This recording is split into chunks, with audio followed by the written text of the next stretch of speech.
Mi esposo me dio $20 como regalo de Navidad frente a toda la familia, mientras que nuestro hijo y nuera recibieron cheques por miles. ¿Solo $20? Pensé que eras importante para papá, pero estaba equivocado, dijo mi hijo, con lágrimas en los ojos de tanto reírse de mí. Pero cuando vi el número de serie circulado en ese billete, me di cuenta de que Ricardo había dejado un mensaje que solo yo entendería. 3 días después llevé ese billete al banco, y cuando el gerente lo vio, abrió los ojos como platos. Pero antes de continuar, asegúrate de que ya estás suscrito al canal y escribe en los comentarios. ¿Desde dónde estás viendo este video? Nos encanta saber hasta dónde llegan nuestras historias. $20. Eso fue lo que mi esposo me dio de regalo de Navidad, después de 42 años de matrimonio. Un billete arrugado, sacado del bolsillo del pantalón, entregado sin siquiera una caja de regalo o una tarjeta. Solo el papel verde doblado, entre sus dedos temblorosos, extendido hacia mí mientras toda la familia observaba en silencio. Por un momento, pensé que era una broma. Algún tipo de chiste que precedería al regalo de verdad. Pero Ricardo solo se quedó allí parado, con esa mirada cansada que yo conocía tan bien, esperando que yo tomara el dinero. Tomé el billete. Sentí el peso ridículo de ese gesto en mis manos. Del otro lado de la sala, mi hijo Tomás soltó una risa corta y ahogada. A su lado, mi nuera Estefanía ni siquiera intentó disimular la sonrisa maliciosa que se formó en sus labios perfectamente pintados. ¿$20, mamá?, dijo Tomás, con esa voz que usaba cuando quería parecer gracioso, pero en realidad estaba siendo cruel. ¿Solo eso? Pensé que eras importante para papá, pero creo que estaba equivocado. Estefanía se cubrió la boca con la mano, pero sus hombros temblaban de tanto reír. Sus uñas, recién hechas y carísimas, brillaban bajo la luz de las velas de Navidad que yo misma había puesto en la mesa horas antes. «Tomás, basta», dijo ella sin ninguna convicción, todavía riendo. «No seas malo con tu madre». Pero ella estaba disfrutando cada segundo de aquello. Miré el cheque que Tomás sostenía en la mano. $15,000, hecho por mi marido esa misma mañana. Vi el sobre grueso que Estefanía acababa de abrir, relleno con aún más dinero, destinado a la remodelación de su casa en Las Lomas, que Ricardo venía pagando desde hacía meses. Y entonces miré nuevamente el billete de $20 en mi mano. Sentí el calor subir por mi cuello, esa sensación horrible de humillación pública que no experimentaba desde la infancia. Alrededor de la mesa, el resto de la familia, primos, sobrinos, la hermana de Ricardo, fingían no estar prestando atención, pero yo podía sentir todas las miradas furtivas, las sonrisas contenidas, la lástima mal disimulada. «Ricardo», dije en voz baja, tratando de mantener la voz firme. «¿Qué es esto?» Mi esposo me miró con esos ojos que un día me enamoraron, pero que ahora parecían opacos, distantes. Estaba enfermo desde hacía casi un año. Cáncer de páncreas, etapa 4. Los médicos le habían dado 6 meses, pero Ricardo era terco. Ya habían pasado 14 meses y él seguía aquí, cada día más débil, más delgado, más ausente. «Es tu regalo», dijo simplemente, como si fuera la cosa más normal del mundo. «Pero...» «Leonor», me interrumpió, usando ese tono que no admitía discusión. «Acepta el regalo». Tomás soltó otra carcajada, más fuerte esta vez. «Papá realmente te puso en tu lugar, mamá. 42 años de matrimonio y vales exactamente $20. Esto es graciosísimo». Estefanía se inclinó para susurrar algo al oído de Tomás, y los dos estallaron en risas. Yo conseguía escuchar fragmentos de lo que ella decía. Tacaño, ridículo, pobre Leonor. Todo dicho con ese tono de falsa compasión que volvía las palabras aún más venenosas. Me quedé allí parada, sosteniendo aquel billete, sintiéndome más pequeña de lo que jamás me había sentido en toda mi vida. Yo había pasado 42 años al lado de este hombre. 42 años cuidando su casa, criando a su hijo, apoyando su carrera. Yo había abandonado mi propio empleo como maestra cuando Tomás nació porque Ricardo insistió en que una madre debía quedarse en casa. Renuncié a mis sueños de hacer una maestría, de viajar, de tener mi propia independencia financiera. Y ahora, frente a toda la familia, él me reducía a esto: 20 miserables dólares. Sentí las lágrimas quemar mis ojos, pero me rehusé a dejarlas caer. No les iba a dar ese gusto a Tomás y a Estefanía. No iba a permitir que me vieran quebrarme. Gracias, logré decir, mi voz saliendo más firme de lo que esperaba. Es muy generoso. Ricardo asintió con la cabeza, como si yo hubiera dicho exactamente lo que él esperaba escuchar. Después se giró lentamente y volvió a su sillón en el rincón de la sala, moviéndose con esa fragilidad dolorosa que la enfermedad había traído. Nadie lo ayudó. Nadie se ofreció a sostener su brazo o garantizar que no se cayera. Estaban todos demasiado ocupados, divirtiéndose con mi humillación. Guardé el billete en el bolsillo de mi vestido y me forcé a sonreír. ¿Alguien quiere más pastel?, pregunté, como si nada hubiera pasado. La cena de Navidad continuó. Las conversaciones recomenzaron, el vino fluyó, las risas resonaron por la casa que yo había decorado con tanto cuidado. Pero yo apenas lograba concentrarme en nada. Mi mente seguía volviendo a aquel billete en mi bolsillo, a aquella humillación pública, a la mirada indiferente de Ricardo cuando me entregó aquel insulto disfrazado de regalo. Más tarde esa noche, después de que todos se fueron y la casa finalmente quedó en silencio, subí a la habitación.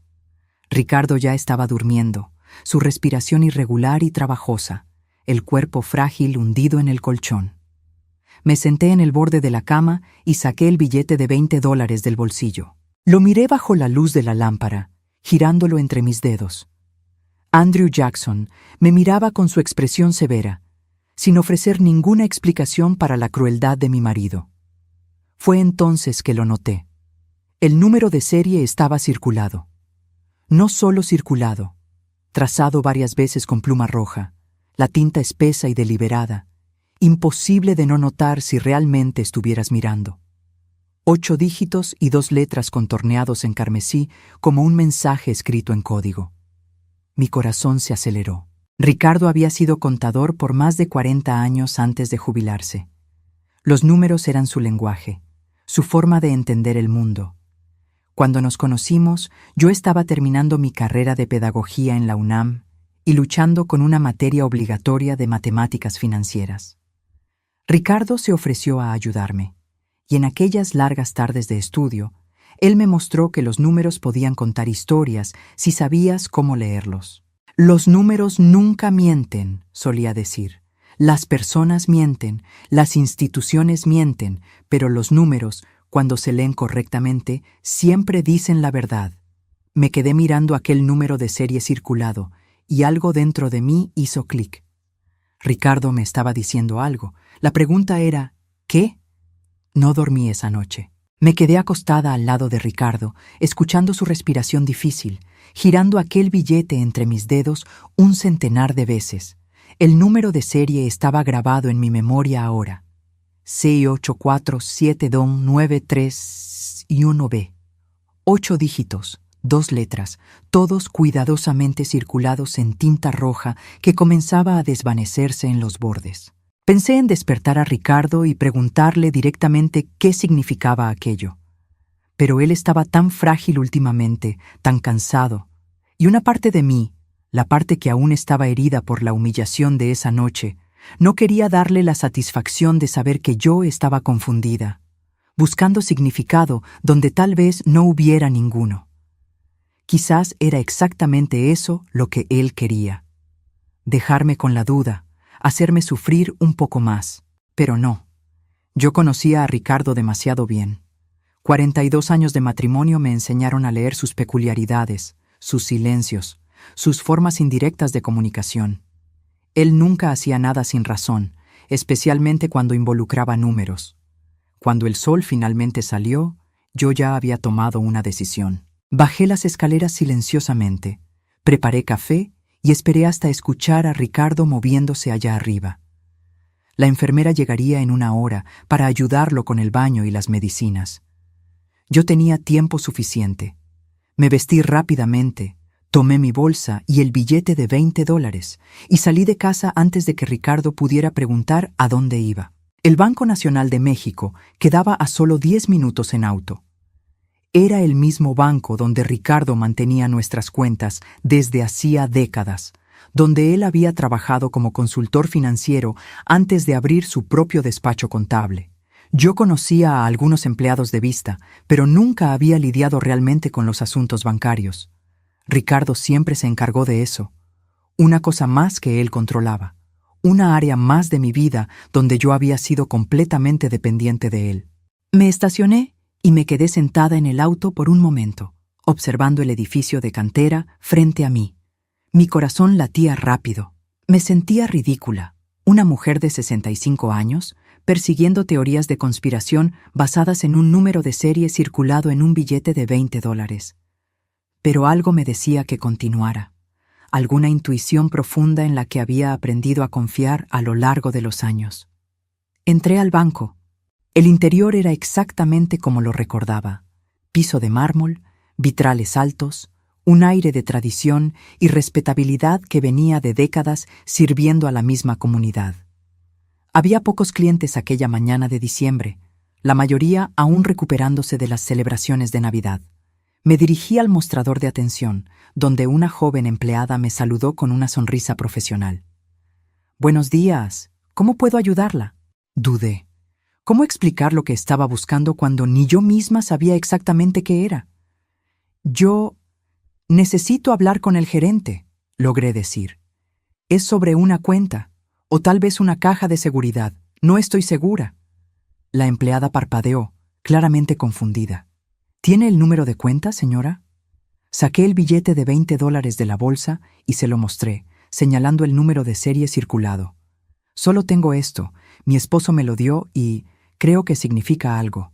Él circuló este número».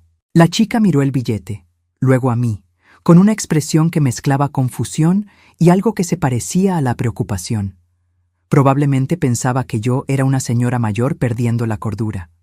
«Déjeme llamar al señor Morales», dijo gentilmente, como si hablara con una niña. «Él es nuestro gerente. Tal vez pueda ayudarla». Ella desapareció por el fondo del banco, dejándome allí parada, sosteniendo aquel billete y sintiéndome cada vez más tonta. ¿Qué estaba haciendo? Persiguiendo fantasmas, buscando significados secretos en gestos crueles.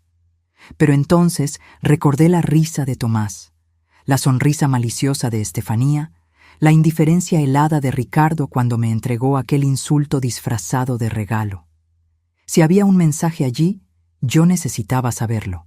Un hombre de mediana edad apareció, vistiendo un traje gris impecable. Era alto, de cabello canoso, y tenía ese aire de autoridad tranquila que viene de años lidiando con dinero y personas. «Doña Leonor», dijo él, extendiendo la mano. «Soy David Morales, gerente de esta sucursal. ¿Escuché que necesita ayuda con algo?». Estreché su mano. «Mi esposo es Ricardo Harley. Él tiene cuentas aquí desde hace muchos años». El rostro de Morales se iluminó con reconocimiento. «Claro, el licenciado Ricardo. ¿Cómo está? Supe que anda enfrentando problemas de salud». «No muy bien», admití. «Tiene cáncer, etapa avanzada». «Lo siento mucho». Morales parecía genuinamente preocupado. «Ricardo es un buen hombre. Trabajamos juntos en varios proyectos a lo largo de los años. Uno de los mejores contadores que he conocido». Asentí, no confiando en mi voz en ese momento. Entonces saqué el billete y le mostré el número de serie circulado. Él me dio esto de regalo de Navidad. Solo esto. $20. Y circuló este número en rojo. Mi esposo siempre fue muy metódico, muy intencional. Él nunca hace nada sin razón. Pensé que tal vez esto significara algo. Un número de cuenta o una caja de seguridad o... Mi voz falló. De repente, pareció tan absurdo dicho en voz alta. Pero Morales no se rió. No me despachó. En su lugar, tomó el billete cuidadosamente, como si fuera algo precioso, y examinó el número de serie de cerca. Su expresión cambió. Sus ojos se abrieron levemente. El color drenó de su rostro. Sus manos, que sostenían el billete, comenzaron a temblar casi imperceptiblemente. «Dios mío», susurró. Mi corazón se disparó. «¿Qué? ¿Qué es?» Morales me miró, y había algo en sus ojos que yo no lograba descifrar. Shock, ciertamente, pero también respeto, admiración. «Doña Leonor», dijo él, su voz saliendo ronca. «¿Podría acompañarme, por favor? Necesitamos ir a la bóveda». «¿Entonces es una caja de seguridad?» Mi voz salió como un susurro. Él apenas asintió, todavía mirando aquel billete como si fuera la cosa más extraordinaria que hubiera visto. «Sí, es una caja de seguridad. Y si este número significa lo que yo creo que significa...» Se detuvo, sacudiendo la cabeza como si no pudiera creerlo. «Usted necesita ver esto personalmente». Morales me condujo por una puerta que exigía una tarjeta de seguridad para abrirse, después por un pasillo que yo nunca había visto antes. El aire estaba más frío aquí, más estéril. Nuestros pasos resonaban en el piso de cerámica blanca. Bajamos una escalera hasta el sótano del banco, donde las luces fluorescentes zumbaban bajito y el olor a metal y concreto llenaba mis pulmones. Él se detuvo frente a una puerta pesada de acero, digitó un código largo en un teclado, y la puerta se abrió con un clic suave y mecánico. La bóveda. Parecía más pequeña de lo que imaginaba, pero mucho más impresionante. Las paredes estaban cubiertas de cajas de metal de todos los tamaños, cada una cerrada con llave y numerada. Morales me guió hasta el fondo de la sala, donde quedaban las cajas más grandes. Se detuvo frente a una específica, número C8472931B, y se giró hacia mí. «Esta caja fue abierta por su esposo en 1982», dijo Morales, su voz aún cargada de esa mezcla extraña de asombro y reverencia. «Hace 43 años. Él pagó por adelantado 50 años de alquiler, en efectivo». Sentí mis piernas temblar. 43 años. 4 años después de que nos casamos. 1 año después de que Tomás nació. El contrato especifica que la caja solo puede ser accedida por quien proporcione la combinación correcta, continuó Morales mirando el billete que aún sostenía. Y esa combinación es... Hizo una pausa, como si todavía estuviera procesando la información. El número de serie de un billete de $1 específico. Este billete. Mi mente luchaba por comprender. 43 años, repetí. ¿Él guardó esto por 43 años? Sí, y hay más. Morales abrió una carpeta que había traído consigo. El contrato también estipula que, en la eventualidad de la muerte o incapacidad del licenciado Ricardo, el contenido de esta caja se convierte en propiedad exclusiva de quien presente la combinación correcta. Sin división de herencia, sin reclamos de familia. Solo la persona con el billete. Sentí como si el piso se estuviera moviendo bajo mis pies. «Usted está diciendo que...» «Estoy diciendo que todo lo que está dentro de esta caja es legalmente suyo, doña Leonor, solamente suyo. Su esposo estructuró esto hace más de 4 décadas para garantizar que nadie más pudiera tener acceso. Él usó tanto su llave maestra como mi billete, o mejor dicho, el número de serie del mismo, para destrabar la caja. El proceso llevó algunos minutos, involucrando códigos digitados y llaves giradas en secuencia precisa. «Voy a darle privacidad», dijo él, retrocediendo hacia la puerta. «Tómese el tiempo que necesite. Cuando termine, presione el botón rojo al lado de la puerta y yo volveré». Él salió, y la puerta se cerró tras él, con un sonido definitivo. Me quedé sola con lo que fuera que Ricardo hubiera escondido por 43 años. Mis manos temblaban cuando alcancé la tapa de la caja. Por un momento absurdo, tuve miedo de abrirla, miedo de lo que encontraría, miedo de que fuera otro insulto, otra humillación elaborada. Pero respiré hondo y la abrí. Lo que vi me dejó sin aire. Documentos. Pilas y pilas de documentos cuidadosamente organizados en carpetas etiquetadas. Acciones, títulos, certificados de propiedad. Cada carpeta marcada con fechas, valores, anotaciones en la letra meticulosa de Ricardo. Tomé la primera carpeta. Inversiones 1982-1990. Dentro, encontré certificados de acciones de empresas que reconocí, algunas que aún existían, otras que habían sido compradas o fusionadas a lo largo de los años. Apple, Microsoft, Walmart, Johnson & Johnson. Acciones compradas cuando esas empresas eran relativamente pequeñas, cuando nadie imaginaba cuánto valdrían décadas después. Abrí otra carpeta. Propiedades. Escrituras de terrenos en ciudades mexicanas. 3 en Querétaro, 2 en Nuevo León, 1 en Tulum. Notas explicando cuándo fueron comprados, cuánto costaron, proyecciones de plusvalía. Otra carpeta. Bonos del tesoro.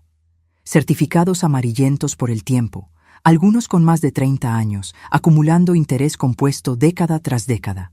Continué abriendo carpetas, mi cerebro de maestra, incluso después de tantos años alejada del aula, intentando procesar, calcular, entender la magnitud de lo que estaba viendo.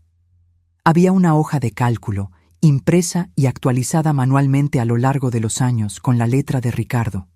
La última entrada era de hacía 3 meses, poco después de que su diagnóstico hubiera empeorado.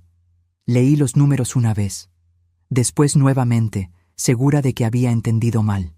Valor total estimado de los activos, $12.4 millones, $12.400.000. Me recosté en la silla, incapaz de respirar adecuadamente. Mi esposo, el hombre que insistió en que yo dejara de trabajar, que nunca me dejó tener acceso a las cuentas bancarias, que me daba una mensualidad como si yo fuera una niña, había escondido casi $13 millones en activos que yo no tenía idea que existían, y había estructurado todo para que fuera mío, solamente mío. Mis manos temblaban tanto que casi tiré la carpeta siguiente, pero necesitaba continuar mirando, necesitaba entender. En el fondo de la caja encontré un sobre, grueso, blanco, con mi nombre escrito en el frente, con esa caligrafía que yo conocía tan bien después de 42 años, viéndola en tarjetas de cumpleaños, listas de compras, notas dejadas en el refrigerador. Leonor. Abrí el sobre con dedos que no paraban de temblar. Dentro había una carta, varias páginas, escritas a mano, fechadas hacía 2 meses. Me senté y comencé a leer, y con cada palabra sentí mi mundo entero reconstruyéndose. Pausé la lectura, lágrimas escurriendo por mi rostro. 42 años. 42 años creí que Ricardo me controlaba porque no me valoraba, porque me veía como inferior, menos capaz, menos importante. Nunca se me había ocurrido que él hacía eso porque tenía miedo de perderme. No es que eso lo disculpara. No disculpaba décadas de sentirme disminuida, de tener que pedir permiso para comprar cosas para mí misma, de ser tratada como si no tuviera cerebro propio, pero lo explicaba. Y de alguna forma, eso importaba. Continué leyendo. La letra de Ricardo se volvía más temblorosa aquí, como si tuviera dificultad para escribir. La carta continuaba por algunas páginas más, detallando dónde Ricardo había guardado documentación adicional, nombres de abogados que podían ayudar, instrucciones sobre cómo transferir y administrar los activos. Pero fue el final lo que me quebró completamente. Lloré allí en aquella bóveda por un tiempo que no consigo medir. Lloré por 42 años de sentirme invisible. Lloré por los sueños que abandoné. Lloré por el matrimonio que podría haber sido si Ricardo hubiera encontrado el coraje para hablar esas palabras mientras todavía teníamos tiempo de reconstruir algo real. Pero también lloré de alivio, porque finalmente yo entendía. Ricardo no me dio $20 porque me consideraba sin valor. Me los dio porque sabía que yo era la única persona lo suficientemente inteligente para descifrar el mensaje. La única que realmente lo conocía, que entendía cómo funcionaba su mente. Él me dio una llave, y detrás de la cerradura estaba todo lo que él debió haberme dado durante nuestra vida juntos: respeto, reconocimiento y la libertad de elegir mi propio camino. Cuando finalmente logré recomponerme, presioné el botón rojo. Morales apareció casi inmediatamente, como si hubiera estado esperando del otro lado de la puerta. «Doña Leonor», dijo gentilmente, «¿está todo bien?» asentí, limpiando las lágrimas. Voy a necesitar ayuda, logré decir, para transferir estos activos, abrir nuevas cuentas, estructurar todo adecuadamente. Claro, tenemos consultores que pueden auxiliarla con cada etapa del proceso. Él dudó. ¿Puedo preguntar, ¿su esposo dejó alguna explicación? Apreté la carta contra mi pecho. La dejó, y ahora entiendo. Morales asintió como si supiera exactamente lo que yo quería decir. Ricardo Hartley era uno de los hombres más meticulosos que he conocido. Todo lo que hacía tenía un propósito. Imagino que esto no sea la excepción. Pasé las próximas 3 horas en el banco, reunida con Morales y 2 consultores financieros. Ellos me explicaron cada activo, cada inversión, cada propiedad. Me ayudaron a entender el valor real de lo que Ricardo había acumulado y cómo administrarlo adecuadamente. Descubrí que las propiedades en Querétaro ahora valían 4 veces lo que Ricardo pagó por ellas. Que las acciones de Apple compradas en 1985 se habían multiplicado cientos de veces con los desdoblamientos a lo largo de las décadas. Que los bonos del Tesoro habían acumulado intereses compuestos suficientes para valer millones por sí solos. Ricardo no solo había guardado dinero, él había construido un imperio silencioso, inversión por inversión, a lo largo de más de 4 décadas. Y ahora era mío. Vamos a necesitar algunas semanas para transferir todo a cuentas a su nombre, explicó Morales. Hay documentación que llenar, impuestos que considerar, estructuras legales que establecer, pero puedo garantizar que todo será tratado con absoluta discreción. Discreción. Esa palabra resonó en mi mente mientras conducía a casa esa tarde. Nadie sabía. Tomás no sabía. Estefanía no sabía. La familia entera creía que yo había recibido solo $20, mientras ellos se quedaron con cientos de miles. Y algo dentro de mí decidió que era exactamente así como debía permanecer. Por ahora. Llegué a casa y encontré a Ricardo despierto, sentado en su sillón en la sala, mirando por la ventana. La enfermera se había ido, dejándolo solo con sus pensamientos. Él giró la cabeza cuando me escuchó entrar, y nuestros ojos se encontraron. Por un largo momento, ninguno de los dos habló.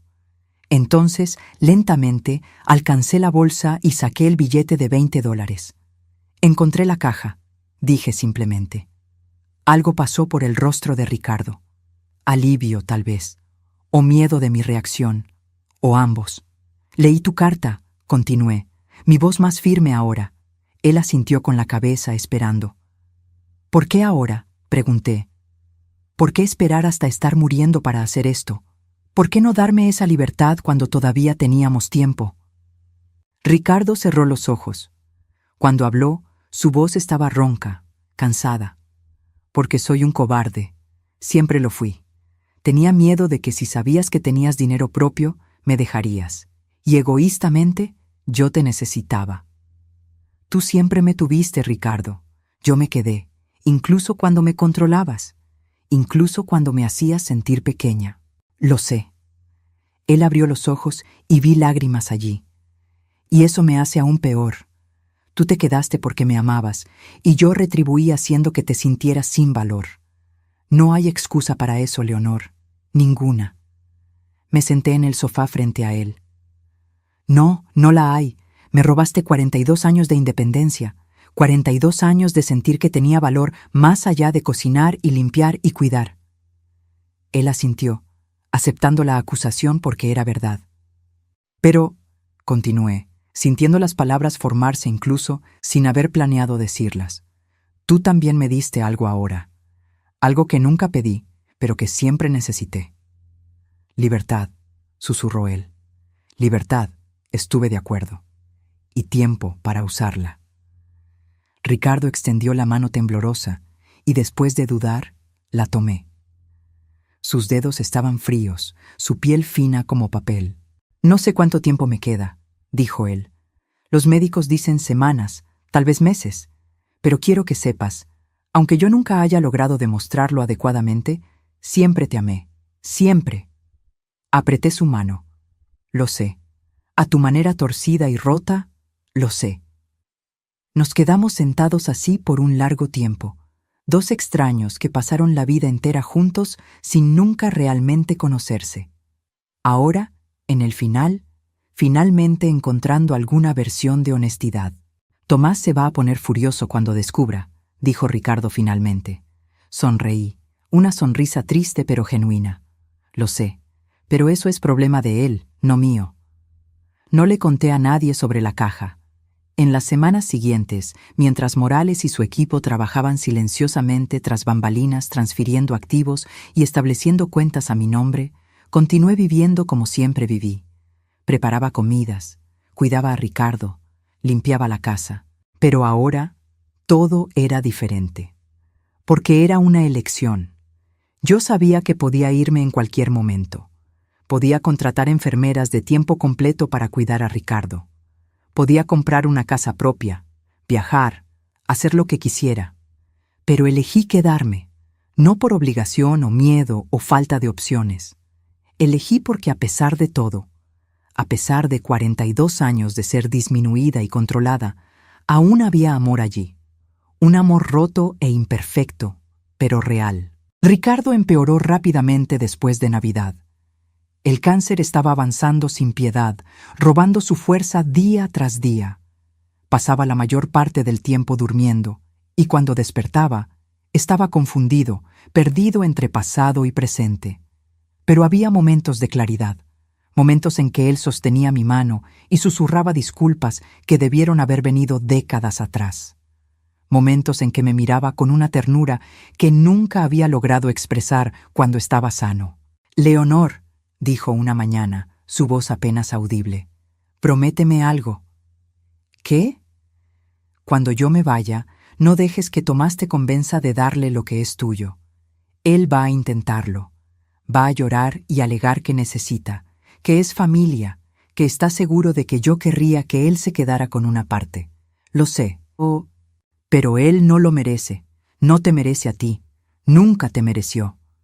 Ricardo tosió, su cuerpo frágil temblando con el esfuerzo. «Promete que vas a pensar en ti primero. Solo esta vez, Leonor. Ponte en primer lugar». Apreté su mano. «Lo prometo». Él murió 3 semanas después, en una mañana tranquila de enero. Yo estaba a su lado, sosteniendo su mano, cuando su respiración simplemente paró. La enfermera verificó su pulso, confirmó lo que ya sabíamos, y me dejó sola con él por algunos minutos. Miré el rostro de Ricardo, ahora en paz de una forma que nunca estuvo en vida. 42 años. 42 años de matrimonio complicado, de amor imperfecto, de errores de ambos lados. Pero al final, él había intentado arreglar las cosas. A su propia manera torcida, él había intentado darme lo que siempre debió haber sido mío. «Gracias», le susurré, «por el regalo de verdad, no los $20, sino la libertad que representaban». Llamé a Tomás. Llegó 1 hora después con Estefanía, ambos vestidos de negro, como si hubieran estado esperando esta llamada, preparados para el papel de dolientes. «Mamá», dijo Tomás, abrazándome de forma mecánica, «lo siento mucho. Yo sé cuánto significaba papá para ti». Estefanía murmuró condolencias apropiadas, pero sus ojos ya estaban escaneando la casa, calculando valores, mentalmente dividiendo la herencia. El funeral fue 3 días después. Una ceremonia modesta, como Ricardo habría querido. La iglesia estaba llena. Ricardo tenía muchos colegas de profesión, clientes antiguos, conocidos de la comunidad. Observé a Tomás circular por la sala durante el velorio, estrechando manos, aceptando pésames, desempeñando el papel del hijo devoto con perfección practicada. Estefanía se quedó a mi lado, sosteniendo mi brazo de forma posesiva, como si me estuviera apoyando cuando en realidad estaba solo garantizando que yo no escapara de su vista. «Debe ser tan difícil para ti, Leonor», dijo ella con falsa compasión. «No te preocupes por nada. Tomás y yo vamos a encargarnos de todo, las cuentas, la casa, todos los asuntos financieros. Tú no necesitas preocuparte por nada». Sonreí educadamente y no dije nada. 1 semana después del funeral, Tomás pidió reunirnos con el abogado de Ricardo para la lectura del testamento. Nos encontramos en la misma oficina donde Ricardo había mantenido su despacho por tantos años. El abogado, el licenciado Martín Chen, que había trabajado con Ricardo por décadas, nos saludó con seriedad apropiada. «Gracias por venir», dijo él, señalando para que nos sentáramos. «Voy a leer el testamento del señor Hartley conforme él lo solicitó». Me senté en una silla al lado del escritorio. Tomás y Estefanía se quedaron del otro lado, prácticamente vibrando de anticipación. Martín abrió una carpeta y comenzó a leer. El testamento era sorprendentemente simple. La casa y todo su contenido para mí. Los autos también para mí. Las cuentas bancarias conjuntas, que contenían aproximadamente $250,000, divididas equitativamente entre Tomás y yo. ¿125,000? Tomás no logró esconder la decepción en su voz. ¿Solo eso? Martín Chen lo miró por encima de los lentes. Su padre vivió modestamente, joven Tomás. Estos son todos los activos declarados en su patrimonio. ¿Pero y el despacho? ¿Los clientes? ¿Las cuentas de inversión? Estefanía se inclinó hacia el frente. Ricardo era contador hace 40 años. Él debe tener mucho más guardado en algún lugar. Si hay otros activos además de los declarados aquí, no tengo conocimiento de ellos, dijo Martín calmadamente. Este es el testamento completo conforme fue dictado por el señor Hartley y atestiguado adecuadamente. Tomás se giró hacia mí. Mamá, ¿tú sabes de alguna otra cuenta? ¿Alguna inversión que papá no le contó al abogado? Miré a mi hijo, al hombre que se había reído de mí la noche de Navidad, que había pasado la vida entera tratándome como un mueble, como alguien que existía solo para servir. No que yo sepa, respondí honestamente, porque técnicamente yo no sabía de ninguna cuenta de Ricardo. Sabía solo de mis propias cuentas, ahora que todos los activos de la caja habían sido transferidos a mi nombre. Los meses siguientes fueron reveladores de formas que yo no esperaba. Con Morales y su equipo lidiando discretamente con mis nuevos activos, continué viviendo en la misma casa, conduciendo el mismo auto, vistiendo la misma ropa. Por fuera, nada había cambiado, pero internamente, todo era diferente. Despertaba todas las mañanas sabiendo que tenía opciones. Podía vender la casa y comprar algo más pequeño, o algo más grande, o vivir en cualquier lugar del mundo. Podía viajar a todos los países que siempre quise conocer. Podía volver a la escuela, hacer aquella maestría que abandoné 40 años atrás. Podía hacer cualquier cosa. La libertad era embriagadora y aterradora al mismo tiempo. Tomás llamaba 1 o 2 veces por semana, siempre con el mismo tono de preocupación superficial, siempre terminando con alguna petición. «Mamá, estoy pensando en invertir en una nueva propiedad en Valle de Bravo. ¿Podrías prestarme unos 50,000? Prometo pagarte cuando venda». «Mamá, Estefanía quiere remodelar la cocina. ¿Podrías ayudar con unos 20,000? Al final, es para la casa donde tus nietos van a crecer». Siempre respondí lo mismo. «Lo siento, Tomás. No tengo ese dinero para dar». Él se frustraba, se irritaba. «¿Cómo no tienes? Papá te dejó la casa. Podrías hipotecarla, podrías vender alguna cosa». «Podría», yo estaba de acuerdo, «pero no voy a hacerlo». Eso lo dejaba furioso de formas que él intentaba esconder, pero no conseguía completamente. Al final, yo era su madre. Debería estar disponible para él, para sus necesidades, para sus caprichos financieros. 3 meses después de la muerte de Ricardo, recibí una llamada de Morales. «Doña Leonor, solo quería informarle que todas las transferencias fueron concluidas.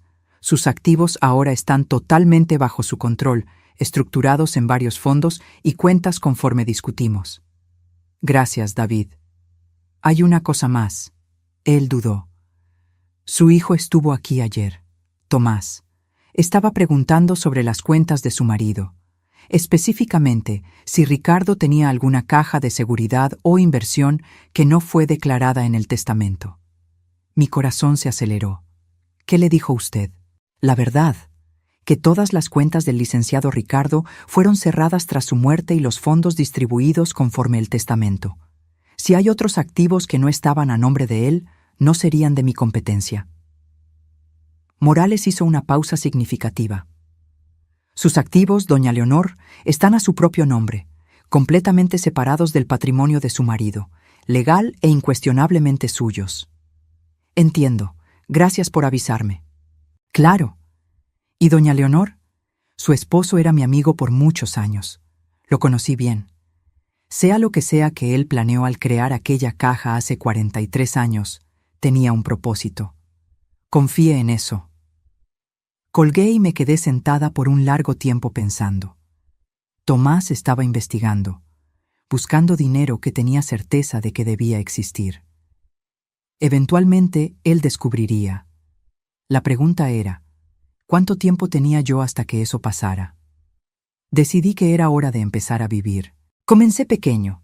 Me inscribí en un curso de historia del arte en una universidad local, algo que siempre quise estudiar, pero nunca tuve oportunidad. 2 veces por semana me sentaba en un aula con personas de todas las edades, aprendiendo sobre el Renacimiento y el impresionismo y arte moderno. Era maravilloso. Hice un viaje, nada extravagante, solo una semana en San Miguel de Allende, visitando galerías y museos, caminando por callejones coloniales que solo conocía a través de libros. Me quedé en un hotel boutique modesto, comí en restaurantes locales, absorbí todo. Volví diferente, más ligera, como si cada kilómetro de distancia de casa removiera capas de quien yo había sido forzada a ser. Cuando regresé, había 3 mensajes de Tomás en mi celular, todos cada vez más irritados. «Mamá, ¿dónde estás? Estefanía y yo pasamos por la casa y no estabas». «Mamá, llamé a tus vecinos y dijeron que te fuiste de viaje. ¿A dónde? ¿Por qué no nos avisaste?» «Mamá, esto es ridículo. No puedes simplemente desaparecer sin avisar a la familia. Llama de vuelta inmediatamente». No llamé de vuelta por 2 días. Cuando finalmente llamé, mantuve la voz casual. «Hola, Tomás. Perdón, estaba viajando». «¿Viajando? ¿Desde cuándo tú viajas?» Él sonaba genuinamente confundido, como si la idea de su madre haciendo algo independiente fuera incomprensible. «Desde ahora. Fui a San Miguel. Fue maravilloso». «¿San Miguel? ¿Cómo pagaste por eso? Pensé que dijiste que no tenías dinero». «Dije que no tenía dinero para prestarte. No dije que no tenía dinero para vivir mi propia vida». Silencio del otro lado de la línea. Después, «Necesitamos hablar. Personalmente. ¿Puedes venir aquí mañana?» Era una orden, no una invitación. El tono que Tomás usaba cuando esperaba obediencia. Por primera vez en mi vida sentí una pequeña chispa de rebelión encenderse dentro de mí. «No, Tomás. Si quieres hablar, puedes venir a mi casa. El viernes a las 3. Sirvo té». Y colgué antes de que él pudiera responder. Tomás llegó el viernes exactamente a las 3. Estefanía a su lado como siempre. Preparé té y galletas, puse todo en una bandeja bonita y los recibí en la sala como si fueran invitados formales. «Mamá», Tomás comenzó sin preámbulos, «necesitamos hablar sobre tus finanzas». «Mis finanzas están bien, gracias». «No, no lo están. Estás gastando dinero que no tienes, viajes, cursos en la universidad. Los vecinos dijeron que te vieron saliendo en coche nuevo». «Ah, sí, el coche». Había vendido mi viejo sedán y comprado un híbrido compacto. Nada extravagante, pero nuevo y confiable. «Puedo pagar por esas cosas, Tomás». «¿Con qué?» Estefanía se inclinó hacia el frente. «La herencia de Ricardo apenas llegó a 125,000 para ti. Incluso siendo frugal, ese dinero no duraría mucho con tu nuevo estilo de vida». Tomé un sorbo de mi té. «¿Quién dijo que es solo eso lo que tengo?» Tomás se quedó muy quieto. «¿Qué quieres decir?» «Quiero decir que su padre cuidó de mí, solo que no de la manera que ustedes esperaban». «La caja fuerte», susurró Tomás. «Encontraste una caja fuerte». No confirmé ni negué, solo sonreí. «¿Cuánto?», exigió Estefanía. «¿Cuánto escondió Ricardo de nosotros?» «¿De ustedes? Nada. Ricardo no escondió nada de ustedes. Él dejó exactamente lo que quería que tuvieran». Puse mi taza con cuidado. En cuanto a mí, eso no es asunto de ustedes. Tomás se puso rojo. Somos familia. No puedes simplemente guardar secretos así. Puedo y lo haré, así como Ricardo hizo por 43 años. Eso no es justo. Estefanía prácticamente gritó. Tomás es su hijo. Él merece parte de lo que sea que Ricardo haya dejado para ti. La miré a ella, a esa mujer que se había reído de mí la noche de Navidad, que había pasado años tratándome como sirvienta no pagada. ¿Merece? Repetí suavemente. ¿Con base en qué? ¿En cómo me trataron? ¿En cómo se rieron de mí cuando pensaron que yo había recibido solo $20? Tomás tuvo la decencia de parecer avergonzado por un segundo. Solo un segundo. Eso fue... Fuimos insensibles. Perdón, pero eso no significa que debas guardar secretos sobre el dinero de la familia. No es dinero de la familia, Tomás. Es mi dinero. Estructurado legalmente, apropiadamente documentado, completamente separado del patrimonio de su padre. Me levanté, señalando que la conversación había terminado. Ahora, si me disculpan, tengo un compromiso. No lo tenía, pero ellos no necesitaban saber eso. 6 meses después de la muerte de Ricardo, finalmente tomé la decisión que venía considerando desde aquel día en el banco. Vendí la casa. No la necesitaba. Estaba demasiado llena de recuerdos. Algunos buenos, muchos dolorosos. Cada habitación resonaba con 42 años de sentirme pequeña, controlada, menos que. La vendí a una familia joven por un precio justo y compré un departamento moderno en una parte de la ciudad que yo siempre amé, pero Ricardo consideraba inadecuada. Tenía grandes ventanales, balcón con vista al parque, y era completamente mío. Usé parte del dinero para hacer algo que siempre soñé. Creé un fondo de becas para mujeres mayores de 50 que querían volver a estudiar. Mujeres que habían abandonado su educación para casarse, tener hijos, cuidar de familias. Mujeres como yo. Lo llamé Fondo Leonor Hartley para segundas oportunidades. La primera becaria fue una mujer de 57 años llamada Patricia, que quería terminar su licenciatura en enfermería. Cuando le entregué la notificación de que su beca había sido aprobada, ella lloró. «Usted no sabe lo que esto significa», dijo ella. Pensé que era demasiado tarde, que yo había perdido mi oportunidad. «Nunca es demasiado tarde», respondí. «Nunca». Viajé. Fui a Italia y vi con mis propios ojos las pinturas que había estudiado en mi curso de Historia del Arte. Fui a Perú y caminé por ruinas antiguas.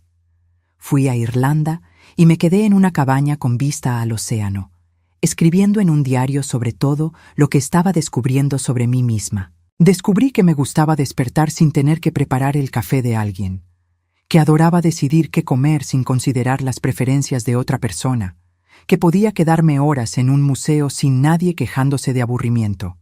Descubrí que, al final, me gustaba quién yo era cuando no estaba intentando ser lo que otros esperaban. Tomás y Estefanía eventualmente dejaron de llamar. Creo que finalmente aceptaron que no iban a conseguir nada de mí. O tal vez solo perdieron el interés cuando se dieron cuenta de que yo ya no era el recurso fácil que solía ser. No los extrañé. Hice nuevos amigos, personas que conocí en clases, en viajes, en eventos culturales, personas que me conocieron como Leonor, no como esposa de Ricardo o madre de Tomás, personas que gustaban de mí por quien yo era. 1 año después de la muerte de Ricardo, visité su tumba. Llevé flores, rosas blancas que él solía comprar para mí en los primeros años de nuestro matrimonio, antes de que ese tipo de gesto se volviera muy sentimental para él. Me quedé allí por un largo tiempo, mirando la lápida simple. Tenías razón, dije finalmente, sobre Tomás, sobre merecer más, sobre todo. El viento movió los árboles alrededor, y por un momento imaginé que era Ricardo respondiendo. Gracias, continué. No por el dinero en sí, sino por lo que representa, por finalmente darme la opción, por confiar en que yo sabría qué hacer con ella. Hice una pausa, reuniendo mis pensamientos. No puedo decir que te perdono completamente. 42 años es mucho tiempo para ser mantenida pequeña. pero entiendo, y agradezco que al final intentaste arreglarlo. A tu manera imperfecta, lo intentaste. Puse las flores en el jarrón al lado de la lápida. Estoy feliz ahora, Ricardo. Por primera vez en mucho tiempo, estoy genuinamente feliz. Espero que eso sea suficiente para ti. Espero que donde quiera que estés, sepas que tu regalo final no fue desperdiciado. Caminé de vuelta al auto. Mi auto, comprado con mi dinero, conduciendo hacia mi casa, y sentí algo que no esperaba sentir. Paz. 2 años después de aquella noche de Navidad, me siento en mi departamento en una tarde de domingo, tomando té y leyendo un libro sobre impresionismo francés que compré en París el mes pasado. Mi teléfono suena. Es un número que no reconozco. ¿Bueno? ¿Doña Leonor? Habla Jennifer Chen de la universidad. Solo quería informarle que su beca ayudó a 15 mujeres a volver a estudiar este año. 15 mujeres que pensaban que sus oportunidades habían terminado. Sonrío. Eso es maravilloso. Una de ellas específicamente pidió que le agradeciera. Ella es una madre soltera de 53 años que ahora está cursando Derecho. Dijo que usted cambió su vida. Cuando cuelgo, me siento y pienso sobre eso. 15 mujeres, 15 segundas oportunidades. 15 vidas posiblemente transformadas, porque Ricardo tuvo la sabiduría, al final, de darme libertad. $20. Fue lo que mi esposo me dio aquella noche de Navidad terrible, humillante. Pero detrás de aquellos $20 había un mensaje, una llave, una promesa de que yo valía más de lo que 42 años de trato me hicieron creer. $12.400.000 ahora invertidos, creciendo, siendo usados para darme la vida que siempre debía haber tenido y para dar a otras mujeres sus propias segundas oportunidades. Pero el verdadero regalo no fue el dinero, fue la libertad, la elección, la confirmación de que yo merecía más. Y finalmente, a los 67 años, aprendí a creer en eso. Mi nombre es Leonor Harley. Tengo 67 años y soy, por primera vez en mi vida adulta, verdaderamente libre. Ahora, si te gustó esta historia, haz clic en suscribirse y dime en los comentarios, ¿qué parte te dejó con la boca abierta? Y no olvides hacerte miembro para tener acceso a videos exclusivos que no subo aquí. Te espero allá.